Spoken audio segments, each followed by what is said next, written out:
Because I think that's so important in an appreciation of music and art. You have been a great proponent of bringing music education in particular, but music and art in general, to the vast majority, not just to the elite, but to the totality of America, if not the world. Why is that important? It's important to musicians for the most obvious reasons, but I think it's important to humanity because of the message which music brings, which is a kind of liberating one. All kinds of music can be for all kinds of people. I was telling you a little while ago about a wonderful young string quartet from the Eastman School called the Ing Quartet, which spent 2 years in residence in a little town named Jessup, Iowa, of corn and hog farmers, where during the course of the 2 years they were there, they actually turned this town into a bunch of music lovers and string players. The last concert they played in a town of 2,000 was in the gymnasium, and 1,000 people came. When they were invited to Capitol Hill to testify for the reauthorization hearings of NEA, 12 farmers came, each at his own expense, to tell the Congress what an important and visceral force this is for their town. That's great. That's amazing. Todd, do you see music playing a role in bringing America together, promoting racial harmony? Well, I mean, it certainly does that. It has also historically been quite divisive as well. It has probably erected as many barriers as it has broken down. But I do think one of the things that gets overlooked when people talk about music is the fact that, you know, in my mind, the most significant American music is jazz. And it is a music that clearly emanates from an African-American cultural perspective and is high art at this point. Todd, what contributions do the arts make for human development? I think there are billions of contributions, and I don't mean that by hyperbole. And one beautiful, elegant way of summing up one of the most powerful contributions the arts offer was offered through James Baldwin, a quote he wrote on the creative process. He said, "The purpose of art is to lay bare the questions that have been concealed by the answers." I think it's interesting to kind of dovetail on this, but take it someplace a little differently. But I remember vividly hearing Miles Davis talk about how he would structure a trumpet solo after having watched a Sugar Ray Robinson boxing match. And he talked about how Sugar Ray, who was known as this kind of master of style, you know, someone who walked in the ring often with two robes. He'd wear one robe and he'd take it off, and he'd have on this white silk robe. And it was all about presentation and performance. But Miles specifically focused on how he said Sugar Ray would, in the first round of a fight, set all these traps for his opponent, but he wouldn't execute them.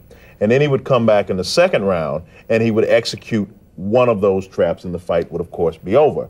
And Miles said he took this idea and applied it to his solo. So the beginning of the solo, there are all these traps that are set. And the second half of the song, he's executing the traps. So when you can flow between two different forms and find that sort of inspiration, it really does unlock the questions. And the questions become much more interesting than the answers sometimes. What's so interesting is Miles was doing a form of boxing and Sugar Ray a form of music. And interesting, the exchange and synthesis from that. That's neat. Exactly. It's the resonance of great talent. You bet. Let's look forward 100 years and take a final prediction question. Will music and art be more or less important in society and more or less diverse? What do you think, Bob? Well, it depends on how we proceed with the education of young musicians. If they believe that this is to bring music to everybody and that everybody needs to be at least avocationally involved, whether or not he becomes Paganini or Heifetz in the long run, then we'll have a very vibrant culture and music will serve as a force to unify us all. If not, it'll be just the way it is now. We don't want too many Paganinis, by the way.